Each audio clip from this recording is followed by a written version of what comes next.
Hello, ഞാനിന്ന് ഒരു പ്രസവരക്ഷയുടെ മരുന്നുണ്ടാക്കാൻ പോവുക കേട്ടോ. അത് ഞാൻ കാണിച്ചുതരാം. പ്രസവരക്ഷയെന്ന് മാത്രമല്ല, കർക്കിടക മാസത്തിൽ നമ്മൾക്ക് ആർക്കും ഉണ്ടാക്കി കഴിക്കാൻ പറ്റിയതാണ്. കരിപ്പെട്ടി, ഉലുവ, നാളികേരം, തേങ്ങ ചിരണ്ടി വെച്ചതാണ് കേട്ടോ. ഇതാണ് സാധനങ്ങൾ. ഇനി ഞാൻ കാണിച്ചു തരാം. ബാക്കി സാധനങ്ങൾ കൂടെ കാണിച്ചു തരാം. ഇത് നോക്കിക്കേ, ഇത് അരിയാണ് കേട്ടോ. ഇത് നമുക്ക് വറുത്ത് പൊടിക്കാൻ വേണ്ടിയിട്ട് ഞാൻ കുറച്ച് അരി എടുത്ത് വെച്ചതാണ്, ഇതിൻ്റെ കൂടെ ചേർക്കാൻ വേണ്ടിയിട്ട്. നല്ല മഴയാണ് കേട്ടോ. ആ മഴയുടെ ശബ്ദം നല്ലപോലെ കേൾക്കുന്നുണ്ടേ. നല്ല മഴയാണ്.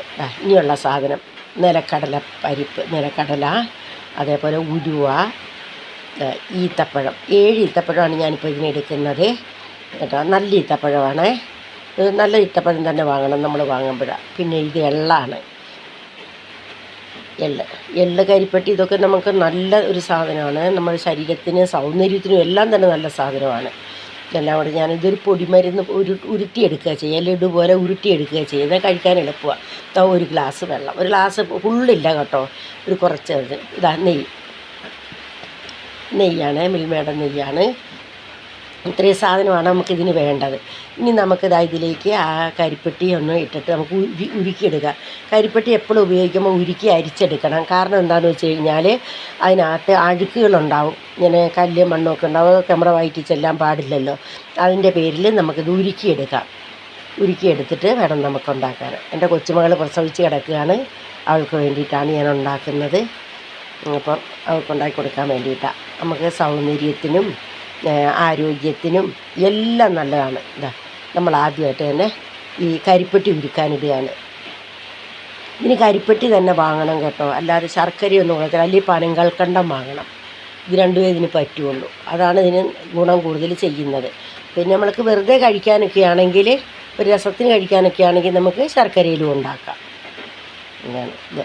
ഈ കരിപ്പെട്ടി നന്നായി ഉരുകി വരണം. അപ്പോഴത്തേക്കും നമുക്ക് ഓരോരോ സാധനങ്ങൾ ഇത് വറുത്തെടുക്കാം. അതിങ്ങനെ ഉരുകുന്ന സമയം കൊണ്ട് മറ്റോരോരോ സാധനങ്ങൾ നമുക്ക് വറുത്തെടുക്കാം. എല്ലാ സാധനങ്ങളും ഇതിൻ്റെ വറുത്താണ് എടുക്കുന്നത്. തേങ്ങ വരിയും നമ്മൾ വറുത്താണ് എടുക്കുന്നത്. തേങ്ങ നെയ്ക്കകത്ത് വറുക്കുക ചെയ്യുന്നത്. അപ്പോൾ നമുക്ക് ഒരു 10-15 ദിവസമൊക്കെ പുറമേ തന്നെ കേടുകൂടാതിരിക്കും. ഫ്രിഡ്ജിനകത്ത് വെച്ച് കഴിഞ്ഞാൽ നമുക്കൊരു 3 മാസം വരെയൊക്കെ വെച്ച് യൂസ് ചെയ്യാൻ പറ്റും. 10-15 ദിവസം. ഇത് നമ്മൾ കുറച്ചേ ഉണ്ടാക്കുകയുള്ളൂ. കുറേശ്ശേ ഉണ്ടാക്കിയാൽ മതിയല്ലോ. നമ്മുടെ ആവശ്യം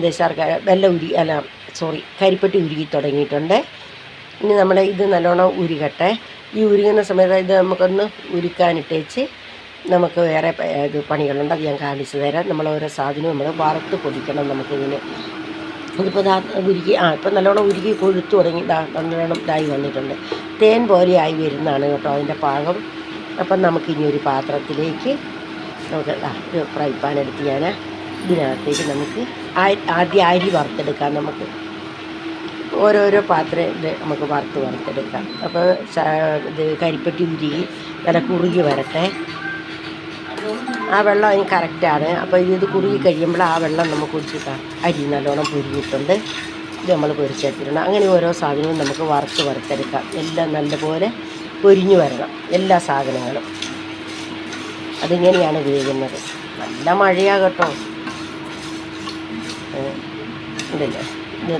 ഇത് പൊരിഞ്ഞു വന്നു. ഇനി നമുക്ക് ഇത് ഒരു പാത്രത്തിലേക്ക് മാറ്റാം. അത് നമുക്ക് മിക്സറി ജാറിലിട്ട് പൊടിക്കാനുള്ളതാണ്. അപ്പോൾ അത് ഞാനിപ്പോൾ തൽക്കാലം മാറ്റി വെച്ചിട്ടുണ്ട്.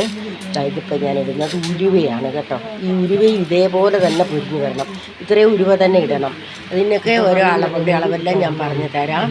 ഞാനിപ്പോൾ എടുത്തിരിക്കുന്ന 100 ഗ്രാം എള്ള്, 100 ഗ്രാം അരി, അങ്ങനെ അരിയും എള്ളും 100 ഗ്രാം വെച്ച് ഒരു 10 ഗ്രാം ഉലുവ എടുത്തിട്ടുണ്ട്. അതേപോലെ തന്നെ ഒരു 5 ഗ്രാം ജീരകം എടുത്തിട്ടുണ്ട്. അങ്ങനെയാണ് എടുത്തിരിക്കുന്നത്. ഇത് 25 ഗ്രാം എടുത്തിട്ടുണ്ട് നിലക്കടല. ഇത്രയാണ് ഇതിൽ ഞാൻ ഇതിനായിട്ട് എടുത്തിരിക്കുന്നത്. പിന്നെ അപ്പോൾ കരിപ്പെട്ടി എത്രയാണെന്ന് ചോദിച്ചു കഴിഞ്ഞാൽ കരിപ്പെട്ടി 150 ഗ്രാം എടുത്തിട്ടുണ്ട്. എന്നാലേ നമുക്ക് ആവശ്യത്തിന് മധുരം ഉണ്ടാവുള്ളൂ. തൈയുണ്ട്. ഇത്രയും സാധനമാണ് ഞാൻ എടുത്തിരിക്കുന്നത്. ഇതെല്ലാം നമ്മൾ വേറെ വറുത്തെടുക്കണം. എന്നിട്ട് ഇതെല്ലാം കൂടെ നമ്മൾ മിക്സിയിൽ ആറി പൊടിക്കണം. ഒരു കുറച്ച് ജീരകം ഒരു കുറച്ചേ കൊണ്ട് കാണിച്ചു തരാം. ജീരകം അങ്ങനെ ഇതെല്ലാം കൂടിയാണ് നമ്മൾ പൊടിക്കുന്നത്. ഇതിനകത്ത് നമ്മൾ മറ്റ് സാധനങ്ങളൊന്നും തന്നെ ചേർക്കുന്നില്ല. നെയ്ക്കകത്താണ് നമ്മൾ തേങ്ങയാണ് നെയ്ക്കകത്ത് വറുത്തെടുക്കുക ചെയ്യുന്നത്. അത് വറുത്തെടുക്കുക എന്ന് പറഞ്ഞാൽ വറുക്കുന്ന പാകം ഞാൻ വിചാരിച്ചാൽ ആ ഗോൾഡൻ കളർ ശരിക്കും അങ്ങോട്ട് വരിക അത്ര മാത്രമേ ഉള്ളൂ. അല്ലാതെ ഒരുപാട് ഇതായി പോകരുത്, നമ്മൾ വറുത്തരയ്ക്കുന്നത് പോലെയൊന്നും ആയിപ്പോകരുത്. എള്ളും നല്ലപോലെ മൂത്ത് വന്നു കേട്ടോ.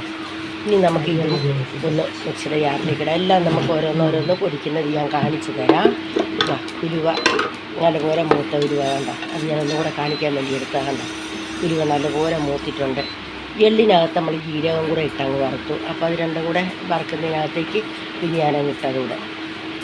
അപ്പോൾ നമുക്ക് ഇതൊന്ന് ചൂടാക്കിയതിന് ശേഷം ഇങ്ങനെ ജീരകം ഇട്ടതിന് ശേഷം പിന്നെ എടുത്തിട്ട് പിന്നെ ഞാൻ ആ എള്ളിനോട് കൂടി അങ്ങ് ചേർത്തു. ഈത്തപ്പഴം നമ്മളൊന്നും ചെയ്യുന്നില്ല കേട്ടോ. 7 ഈത്തപ്പഴം കേട്ടോ ഞാൻ ഇതിനെടുത്തിരിക്കുന്നത്, അത്രയും മതി. അത് നല്ല ക്വാളിറ്റി എടുക്കണം. അല്ലാതെ ഈ സാധാരണ നമ്മൾ ഇങ്ങനെ പാക്കറ്റുകളിലൊക്കെ വാങ്ങി കഴിക്കാൻ വാങ്ങുന്ന അതും എടുക്കരുത്. അതൊരു കാരണവശാലും അതിനൊന്നും കൊള്ളത്തില്ല. അതുപോലെ അച്ചാറിടാനുമൊക്കെ നമുക്ക് പറ്റുള്ളൂ. അത് അച്ചാറിടാൻ കൊള്ളാം കേട്ടോ. അച്ചാറിടാൻ ഞങ്ങളതാണ് വാങ്ങാറ് സാധാരണ. ഇത് നല്ല ക്വാളിറ്റി ഉള്ളത് തന്നെയാണ് നമ്മൾ വാങ്ങുന്നത്. ഇതിന് നല്ല വിലയുണ്ട്. എള്ളിനകത്തേക്ക് ഞാൻ ആ ജീരകം കൂടെ ഇട്ടങ്ങ് മൂപ്പിച്ചെടുത്തു. ഇതൊക്കെ നല്ലപോലെ എല്ലാം ഇപ്പം മൂത്ത് വന്നിട്ടുണ്ട്. ഇനി നമുക്കൊരു കാര്യം ചെയ്യാം, ഇതിനകത്തേക്ക് നെയ്യ് ഒഴിച്ചിട്ട് നമുക്ക് ആ തേങ്ങയും കൂടി ഒന്ന് വറുത്തെടുക്കാം. എല്ലാം കൂടെ ഒന്ന് വറുത്തെടുത്തിട്ട് പിന്നെ നമുക്ക് ഓരോന്നോരോന്ന് ഞാൻ പൊടിക്കുന്നത് കാണിച്ചു തരാം. ഇത് ഫ്രൈ പാൻ നന്നായിട്ട് ചൂടാകട്ടെ. അതിനകത്തേക്ക് നമുക്ക് കുറച്ച് നെയ്യ് ഒഴിക്കാം. നെയ്യ് ഞാൻ കാണിച്ചു തരാം എത്ര വേണമെന്നുള്ളത്. നെയ്യ് കുറച്ച് മതി. ശരിക്കും പറഞ്ഞു കഴിഞ്ഞാൽ ഒരു 1.5 ടീസ്പൂൺ നെയ്യ് മതി ഇതിന്. ഇത്രയും സാധനമല്ലേ നമ്മൾ ഉണ്ടാക്കുന്നുള്ളൂ. ഇതിനെ കട്ടിയായിട്ട് ഇരിക്കുന്നുണ്ട്. ഞാനിത് കുറച്ചും കൂടെ മാത്രമേ എടുക്കുന്നുള്ളൂ. ഇത് മതി നമുക്ക്. ഇതിൻ്റെ ആവശ്യമില്ല. പക്ഷേ ഇത് സാധനം നമ്മൾ കാണുമ്പോൾ കുറച്ചേ ഉണ്ടെങ്കിൽ ഇതിന് ഒരുപാട് ഗുണമുള്ള സാധനമാണ് കേട്ടോ. നമ്മളിത് ഉപയോഗിച്ച് കഴിഞ്ഞാൽ നമുക്ക് നല്ല പെൺകുട്ടികളുടെ മുഖമൊക്കെ നല്ല ഇതായിട്ട് വരും. നല്ല മുഖത്തിനൊക്കെ നല്ലൊരു കളറും ഒക്കെ വരും. കളറ് മാത്രമല്ല നമ്മുടെ ശരീരത്തിന് നല്ല തന്നെ. എള്ള് നമുക്ക് എല്ലാവർക്കും അറിയാവുന്നതാണല്ലോ. എള്ള്, കരിപ്പെട്ടി, എള്ള്, ജീരകം, ഉലുവ. പ്രസവരക്ഷയ്ക്ക് ഏറ്റവും നല്ല സാധനമാണ് ഉലുവ. പ്രസവരക്ഷയ്ക്കെന്ന് മാത്രമല്ല ഒരുവിധപ്പെട്ട രോഗത്തിനെല്ലാം ഉലുവ പറ്റും. ഉലുവ നല്ലൊരു ഔഷധമാണ്. എല്ലാ സാധനവും ഇതിനകത്ത് ചേർത്തിരിക്കുന്ന എല്ലാ സാധനവും ഒന്നിനൊന്ന് മെച്ചമായിട്ടുള്ളതാണ്. നിലക്കടല നമുക്ക് അറിയാമല്ലോ, നല്ല ഗുണമുള്ളതാണ് നിലക്കടല. ഞാൻ ഈ നാളികേരം തേങ്ങയിനകത്തേക്ക് ഇട്ട് ഇളക്കുകയാണ്. ഇനി നമുക്കിതിങ്ങനെ വറുത്തെടുക്കണം. ഇത് വറുത്തെടുക്കുന്ന സമയം കൊണ്ട് തന്നെ വറുത്തുകൊണ്ടിരിക്കുമ്പം തന്നെ നമുക്കിതെല്ലാം ഒന്ന് പൊടിച്ചും കൊണ്ടുവരാം. എന്നാൽ നമുക്കത് ഒന്നിച്ച് പാകത്തിന് ഇതെല്ലാം ചെയ്യാൻ പറ്റും. എല്ലാം പൊടിച്ച് നല്ല അന്നേരം തന്നെ എല്ലാം ചെയ്യാൻ പറ്റിയ ഒരു മരുന്നാണ്. നമ്മൾ ഈ ലേഹ്യമൊക്കെ വാങ്ങി കൊടുക്കേണ്ടെന്നല്ല, കൊടുക്കണം പ്രസവിച്ച് കിടക്കുന്നവർക്ക്. പക്ഷേ ഇത് നമുക്ക് പ്രസവിച്ചവർക്കെന്ന് മാത്രമല്ല, അല്ലാത്തവർക്ക് നല്ലൊരു ദേഹരക്ഷയാണ്. ആണുങ്ങൾക്കും പെണ്ണുങ്ങൾക്കും എല്ലാവർക്കും തന്നെ നല്ലൊരു ദേഹരക്ഷയാണ്. കർക്കിടക മാസത്തിലൊക്കെ ഇതുണ്ടാക്കി കഴിച്ചാൽ നമുക്ക് ശരീരത്തിന് ഒരുപാട് ഗുണമുണ്ട്. ഹെൽത്തി ആയിരിക്കും. മാത്രമല്ല നമുക്കതേപോലെ തന്നെ നമ്മുടെ മുഖ സൗന്ദര്യമൊക്കെ കൂടും. ഇതിന് എപ്പോഴും നമുക്ക് ഉപയോഗിക്കാൻ പറ്റും. നിലക്കടല ഞാൻ ഇതിലേക്ക് ഇട്ട് ഇനിയിപ്പോൾ നമുക്ക് ഓരോന്നോരോന്ന് പൊടിച്ചുകൊണ്ട് തേങ്ങ ഒരു ഇതായി തുടങ്ങുന്നുണ്ട്. അപ്പോൾ അത് പതുക്കെ ഇങ്ങനെ ആകട്ടെ. അത് പൊടിച്ചു ഉണ്ടാവും. അതൊന്ന് പൊടിച്ചെടുത്തു. അത് ഒരുപാട് പൊടിക്കരുത്. ഒരുപാട് പൊടിച്ചാൽ എണ്ണമയം ഇങ്ങോട്ട് വരും. ഒരു സാധനവും അങ്ങനെ ഒരുപാട് പൊടിക്കരുത്. അതായത് അരിയും ഉലുവയും അല്ലാത്ത, അതുകൊണ്ട് അരി ഉലുവയും ഒന്നിച്ചിട്ടിരിക്കുന്നത്. ബാക്കി സാധനങ്ങളൊന്നും നമ്മൾ അങ്ങനെ കണ്ടമാനം പൊടിക്കരുത്. ഒന്ന് കറക്കി ശരിക്ക് പൊടിച്ചെടുക്കുകയാവുള്ളൂ. ഒരു തരിതരിപ്പനായിട്ടേ പൊടിക്കാവുള്ളൂ. എള്ളും അതെ, നിലക്കടലയും അതെ. അത് വളരെ ശ്രദ്ധിക്കണം നമ്മൾ. അതുപോലെ തേങ്ങയും അങ്ങനെ തന്നെയാണ്. തേങ്ങ ചൂടായി കഴിയുമ്പോൾ നമ്മൾ അതും അങ്ങനെ തന്നെ നമ്മൾ പൊടിക്കാവുള്ളൂ. എല്ലാ സാധനവും നമ്മളങ്ങനെ പൊടിക്കാവുള്ളൂ. പിന്നെ ആ സമയത്ത് അരി കുറച്ചധികം പൊടിഞ്ഞു പോയാലും നമുക്ക് കുഴപ്പമില്ല. അതിനകത്തുനിന്ന് എണ്ണ ഇറങ്ങി വരത്തില്ലല്ലോ. ഇതിനകത്ത് എണ്ണ ഇറങ്ങി വരും. അതുകൊണ്ടിട്ടാണ് ഇത് പൊടിക്കാൻ പോകുക. അരിയാണ് ഇനി പൊടിക്കാൻ പോലെ. അരിയും ഉലുവയും കൂടിയാണ്. അത് പൊടിച്ചെടുത്തു. അത് ഇങ്ങനെ പൊടിച്ചെടുത്തു. ഇങ്ങനെ ഓരോരോ സാധനവും നമ്മൾ പൊടിച്ചെടുത്ത് ഇതൊരു ഇതായി തുടങ്ങിയുണ്ടോ. ഇത്രയും ആകാവുള്ളൂ. അല്ലാതെ ഇതിൽ കൂടുതലായാൽ ഇതിനകത്തുനിന്ന് എണ്ണ ഇറങ്ങാൻ തുടങ്ങും. എണ്ണ ഇറങ്ങാൻ അനുവദിക്കരുത്. ആ എണ്ണ അതിൽ തന്നെ നിൽക്കണം. അതാണ്, എണ്ണ ഇറങ്ങാൻ നമ്മൾ അനുവദിക്കരുത്. ഞാൻ ഫ്ലെയിം ഓഫാക്കിയിടുകയാണ്. നമുക്ക് എള്ളും ഞാൻ അതുപോലെ പൊടിച്ചു കൊണ്ടുവന്ന് കാണിക്കുകയാണ്. കണ്ടോ, എള്ളും അങ്ങനെ തരുന്നേ പൊടിക്കാവുള്ളൂ. അല്ലെങ്കിൽ കൂടുതൽ പൊടിച്ചാൽ അതിങ്ങനെ അതിനകത്തുനിന്ന് എണ്ണ ഇറങ്ങി വന്നിട്ട് അത് വേറെ ഒരു ടേസ്റ്റും വരും. മാത്രമല്ല നമ്മൾ ഈ ഉദ്ദേശിക്കുന്ന ഗുണം അതിന് കിട്ടാത്തതുകൊണ്ട് എണ്ണ ഇനി ഇറങ്ങി പോരുമല്ലോ.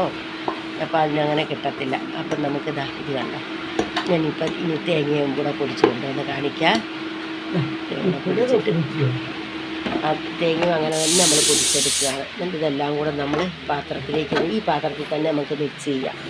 തേങ്ങ പൊടിച്ച് ഇതെല്ലാം അങ്ങനെ തരിതരിപ്പനായിട്ട് പൊടിച്ചെടുക്കുക ചെയ്തത്. വളരെ ടേസ്റ്റിയും ഹെൽത്തിയായ, പെൺകുട്ടികൾ പ്രായപൂർത്തിയാകുന്ന സമയത്തും നമ്മളിത് ഉണ്ടാക്കി കൊടുക്കാറുണ്ട്. അതുപോലെ പ്രസവിച്ച് കിടക്കുന്നവർക്ക് കൊടുക്കും.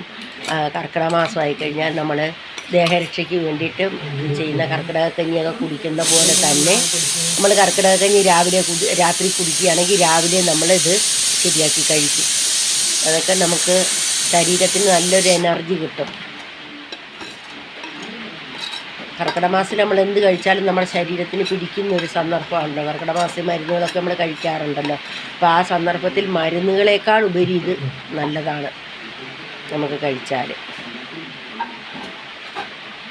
ഇതെല്ലാം കൂടി ഞാൻ അതിനകത്തേക്ക് ഇട്ട് ഇനി നമ്മൾ മറ്റുള്ള സാധനങ്ങളെല്ലാം കൂടെ അതിനകത്തേക്ക് ചേർത്ത് ഞാനിപ്പോൾ നമ്മൾ ആ വറുത്ത് പൊടിച്ച സാധനങ്ങളെല്ലാം, അതായത് അരി, എള്ള്, ഉലുവ, ജീരകം, ഈത്തപ്പഴം ഞാൻ ഇതിൻ്റെ കൂടെ ഇട്ട് അടിച്ചായിരുന്നു കേട്ടോ. ഈത്തപ്പഴം എള്ളിൻ്റെ കൂടെ ഇട്ടങ്ങ് അടിച്ചു. ഇനി നമുക്കിതെല്ലാം കൂടെ ഒന്ന് മിക്സ് ചെയ്യാം. കൈ ഞാൻ നല്ലപോലെ കഴുകി തുടച്ചതിന് ശേഷം ഇത് മിക്സ് ചെയ്യുകയാണ്. ഇതിനകത്തേക്ക് നമുക്കിനി അപ്പം നെയ്യുടെ മയം നല്ലതുപോലെ ഉണ്ട്. ഇപ്പം നെയ്യുടെ മയത്തിലാണ് ഇപ്പോൾ ഇത് കുഴഞ്ഞ് വരുന്നത്. അതേപോലെ തന്നെ ഈത്തപ്പഴത്തിൻ്റെ ഇതും എള്ളിൻ്റെ ആ എണ്ണമയവും തേങ്ങയുടെ എണ്ണമയവും എല്ലാം കൂടിയുണ്ട്. അപ്പോൾ ഇതെല്ലാം കൂടെ നമുക്കൊന്ന് കുഴച്ചിട്ട് ഇതിനകത്തേക്ക് നമുക്കിനി കരിപ്പട്ടി ഉരുക്കി വെച്ചേക്കുന്നത് ചേർക്കാം. കരിപ്പട്ടി, ആ കരിപ്പട്ടി തന്നെ, അത്രയും കരിപ്പട്ടി തന്നെ നമുക്ക് വേണം. അത് കറക്റ്റ് അളവിലെടുത്തിരിക്കുന്നതാണത്. അപ്പോൾ അതിൻ്റെ ചണ്ടിയെല്ലാം ഇതിൻ്റെ അടിയിൽ അടിഞ്ഞിട്ടുണ്ട്. അത് നമ്മൾ എടുക്കത്തില്ല, അത് നമ്മളങ്ങ് മാറ്റും. ഇത് കുഴച്ച് നമുക്ക് നന്നാക്കി ഉരുട്ടിയെടുക്കാം. ഉരുട്ടിയെടുത്ത് പാത്രത്തിൽ നമ്മൾ സൂക്ഷിച്ചിരുന്നാൽ മതി. നല്ലപോലെ തണുത്തതിന് ശേഷം, ഇപ്പോൾ നല്ല ചൂടുണ്ട് കേട്ടോ ഞാൻ ചെയ്യുന്ന സമയത്ത്. ഇത് നമ്മൾ ഉരുട്ടിയെടുക്കുകയാണ്. ആദ്യം നല്ലപോലെ ഒന്ന് കുഴച്ച് വയ്ക്കും. കുഴച്ച് വെക്കുന്നതിന് ശേഷം പിന്നെയും കൈ കഴുകി തുടയ്ക്കും. അതിന് ശേഷമാണ് നമ്മൾ ഉരുട്ടുന്നത്. എല്ലാം നന്നായി നല്ലോണം മിക്സ് ചെയ്ത് ഞാനിപ്പോൾ ഒന്ന് ഉരുട്ടി കാണിക്കാം. അത് ഇതായിട്ടൊന്ന് ഉരുട്ടി കാണിച്ചു തരാം. എന്നിട്ട് ഞാനൊന്ന് ഉരുട്ടി കാണിച്ചു തരാം. എന്നിട്ട് പിന്നെ ഞാൻ കൈയെല്ലാം വൃത്തിയാക്കിയതിന് ശേഷം നന്നായി ഉരുട്ടി വെക്കുന്നത് ഞാൻ കാണിച്ചു തരാം. അങ്ങനെ ഉരുട്ടിയെടുക്കുകയാണ്.